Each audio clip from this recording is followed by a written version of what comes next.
This is HearHER, a podcast where women who have been told to be quiet find their voices. Before we meet today's guest, a word to listeners. This episode may include explicit descriptions of abuse and violence. If you're not in a place of physical or emotional safety, please consider listening at another time. HearHER is an educational platform, not therapy, and provides no psychological guidance.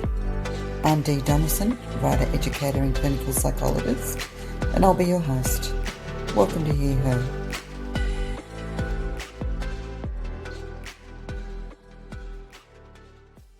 Welcome to episode 1 of HearHER, a podcast for women to speak openly about the harms that have shaped them and their lives, the lives they've built in the aftermath of the harm. If you're a woman who's lived through difficult relationships, difficult workplaces, families or systems, or if you simply know what it feels like to silence yourself to stay safe, then this podcast is for you. For generations, women have carried their stories, often quietly. We've learned to minimise harm, to intellectualise it, to make excuses for it, or to feel responsible for it. Many of us haven't had the words, the language for what happened until much later. But harm doesn't just wound, it moulds the way that we view ourselves, how much we're able to trust others, our ability to make decisions clearly, and how we move through the world. When women do speak, the world often demands evidence, perfection, or an expectation of unquestionable agreement with those around us. HearHER offers none of those requirements, only voice. In this podcast, each woman sharing a story is not just permitted to speak, she's welcome to speak. I'm your host, Dee. I'm a woman who's been shaped by several forms of harm, by people, institutions, and systems, all of which didn't have women's dignity or safety at their centre. Despite my professional background as a psychologist, I'm not here as a therapist or as an expert. I'm here as a woman who understands the cost of silence and the relief that comes when we're finally given permission to speak. Women don't arrive in adulthood as blank slates. From girlhood, we inherit subtle and overt messages about what we're allowed to want, to say, to feel, and what we're allowed to take up space with. None of these lessons come with a label of harm. Often they come disguised as care, love, protection, belonging, discipline, or as culture. For me personally, as an Australian woman in her 50s, born to a German mum who immigrated post-World War II, and an Australian dad who was an officer in the Air Force, the intergenerational messaging that I received about girls and women was really strong. One of the strongest messages that I received was that to be successful in life as a woman, I must have a husband. Combine that with a steady diet of handsome Walt Disney princes, rescuing the beautiful slim white princesses, usually from the evil older female villains. I was conditioned early to defer to the needs of men and to be wary of other women. Over time, the messages we receive from those around us, the media and society, each of them contributes to shaping us and how we as women relate in the world and how we see our bodies, our relationships, our sexuality, our work, our voices, and our worth. We integrate these messages as being fact when often they're the opinions and preferences of others, or at worst, intentional rules implemented by those in power to indoctrinate us into behaving in ways that others have deemed as acceptable to women. But in doing so, we distort ourselves to please others. We contort our bodies to meet unmeetable standards, and we quash our own needs and voices to please others. When inevitably we do fail those impossible standards and expectations, we suffer the consequences.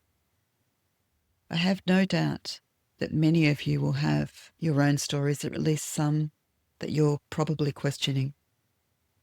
Some harms are obvious. A male supervisor repeatedly groping a female employee at work functions and then later retaliating by cutting her hours after she rejects him, or a woman being killed by her male partner after multiple documented reports to police, or a female journalist receiving rape and death threats online after publishing political commentary, or a woman in a religious community being expelled and publicly shamed after reporting being raped. These are things that we can point to and recognise as violations, but they're also experiences that many of us can relate to, or have a mother, a grandmother, an aunt, a cousin, a sister, a daughter, or a friend who can. But day to day, women and girls also experience less overt and more subtle microaggressions. A woman's idea is ignored in a meeting until a male colleague restates it, and at which point it's praised and attributed to him. Being asked repeatedly, who's looking after the kids, when a working mum travels for work while her male colleagues with children are very rarely, if ever, asked the same question. Being routinely or hearing other women described as emotional, intense, or difficult for asserting her boundaries or for disagreeing, whereas men displaying identical behaviour are described as decisive or passionate. Why does this distinction matter? Well, the first examples rely on overt control, on violence or exclusion. The second relies on normalised erosion of credibility, authority, and energy. Both are gender-based. But the latter is often dismissed precisely because it's cumulative rather than newsworthy. Yet it shapes women's lives just as reliably. I can think of a multitude of personal experiences from as early as age 12, when an old guy at the local fish and chip shop stroked my hand and smiled at me in a way that just felt wrong. I remember how frightened and ashamed my 12-year-old self had felt, and after running home, I didn't tell anyone because I'd already come to understand that somehow it was my fault for being a girl. I remember being so proud at 17 when I got my first job as an apprentice at a bookbinder's, and then walking across the factory floor in my first week to each of the male co-workers of all ages holding up scorecards. My 19-year-old boyfriend at the time was only concerned about the numbers that were held up, rather than the impact that it had on how I viewed myself as a worker and my value. Or the emotionally abusive partner that would tell me that I was arrogant and disrespectful when I dared to disagree with him, before threatening to leave repeatedly. And how quickly I learned in that relationship that the relationship entirely relied on my agreeableness, my compliance. Protecting ourselves from the onslaught of microaggressions punctuate our everyday lives as girls and women. We swap resigned smiles about boys being boys, the social apologies we make for being too much, the pressure we feel to manage everyone else's feelings, and that slow and silent erosion of our self-worth, our desire, and our ambition. Many of the women that I've grown up with, cared about, and worked with over the last 30 years have described both subtle and more obvious abuses that were clearly related to gender. These subtler forms rarely make headlines, but they often do the most structural damage to a woman's sense of self. They determine whether she claims a life or whether she learns to ask permission for one. Most of us are conditioned early to attune to threat in relationships. First, for belonging, later, for safety. And while that hypervigilance can be adaptive, even protective, it comes at a cost. We learn to read rooms, more than we read ourselves, to predict others before we protect ourselves. And when harm comes from partners, workplaces, family systems or institutions, women often internalise it as personal failure. If I'd been smarter, if I'd been nicer, if I'd said it differently in a different tone, if I'd loved him the way that he wanted, if I'd seen it coming, if I'd been good enough, then I'd have mattered. Harm also has a gendered shape at the social level. Girls are rewarded for compliance over confrontation.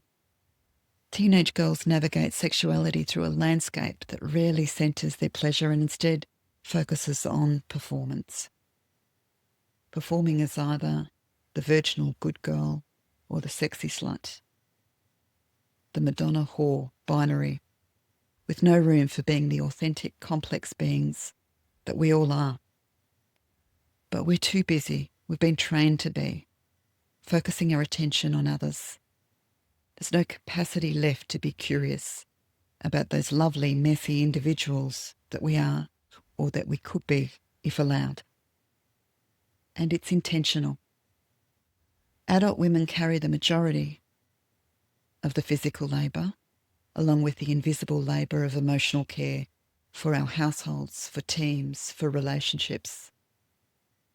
The impossible definitions and expectations that are placed on mothers and grandmothers by society, social media and culture, and which, despite our best efforts to project otherwise, we just can't live up to, often leading to a plethora of emotional and psychological wounds.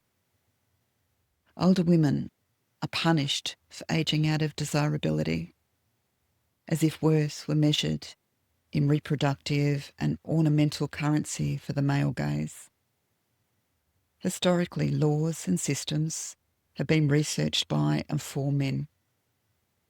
Medical and legal systems and the mental health system were established largely by men, and to a great degree they still are. They were never made to acknowledge women, and diagnostic systems and our courts still favour or demonise or label women and mothers. None of us as women are immune. None of us, regardless of our culture, our age, sexual preference, or any other factor beyond gender. I know this deeply as an older woman choosing to launch a visible platform for women despite having never felt comfortable in front of a camera or with IT. The amount of thought, procrastination and anxiety that I invested trying to protect myself from the judgment of others felt overwhelming. Until I acknowledged that no other demographic experiences quite that same pressure. Yet again and again, I've watched women develop an entirely different story after traumatic experiences of harm and abuse. Stories that are filled with insight, humour, rage, creativity, leadership, passion, and astonishing reinvention. Women who have lived through betrayal, abuse, illness, workplace politics, family fractures, and cultural expectation often carry the sharpest intelligence about what power really is and what it isn't. They become experts in survival, negotiation, psychological pattern recognition and identity reconstruction. But we rarely hear those stories told in first person, at least without sanitising or dramatising, without trauma dumping or as inspirational porn, and sometimes as true crime podcasts, all for our vicarious consumption and outrage clickbait. Worst of all, victim blaming, shaming, or using diagnostic language that reinforces that women are to blame are repeated experiences that I've heard echoed in women's stories again and again. It continues to tell women that if they speak up, if they choose themselves and not abide by the definitions of others, that they're broken. In effect, to have a voice as a woman is dangerous. HearHER exists for that very reason. It's to make space for women to speak in our own language about our own experiences, not as pathology or as a cautionary tale, but as knowledge, as a nod to each other, regardless of our differing backgrounds, cultures, but of the shared experiences of womanhood. Harm shapes us, but so does meaning making. And when women name what was previously unnamed, we don't just heal individually. We change the collective script for the next generation of girls that are watching and listening. Across this season, you'll hear women describe harm in many forms. In families and relationships, workplaces, legal systems, religious and cultural structures, the health system, and sometimes within themselves. But this isn't a catalogue of trauma. It's about what women make from harm, the sense-making, the identity reconstruction, the humour, the boundaries, the grief, and the forms of agency that come later, sometimes quietly and sometimes boldly. We don't compare harms here. We don't debate definitions. We don't theorise. We don't pathologise. We don't diagnose. And we definitely don't demand that women justify what happened to them. Instead, we let women speak in their own words, at their own pace, without interruption, without spectacle, and without pressure to resolve anything or to be anything. Listening is participation. Witnessing is connection. Women heal in relationship, not in isolation. I know how isolating it is when we find ourselves in relationships or in positions where others who are supposed to care for and protect us instead hurt us. I remember how lonely it was once I'd chosen to leave or been left by someone who I tried my hardest to be everything for, but who instead chose to harm me. What stands out most for me is the 2 or 3 incredible women who didn't try to fix me, but instead listened to me and cheered me on through each wobbly step that I took back towards reclaiming myself. It turns out it wasn't the handsome Disney prince who saved me. It was other women, and maybe my dog too.